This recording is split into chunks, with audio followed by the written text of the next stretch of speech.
கர்த்தரின் வெளிச்சமும் மீட்புமானவர், யாருக்கு அஞ்சிடுவேன்? கர்த்தரின் வெளிச்சமும் ரட்சிப்பும் வானவர், யாருக்கு அஞ்சிடுவேன்?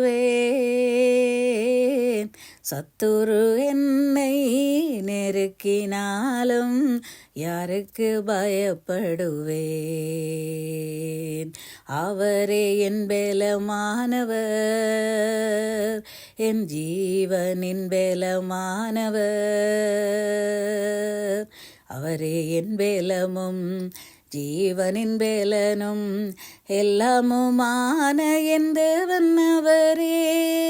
நான் உனக்கு மகா பெரிய பலமுமாய்,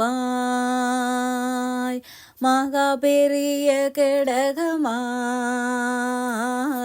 இருப்பேன் என்றவரே. உம்மை ஆராதிப்பேன்.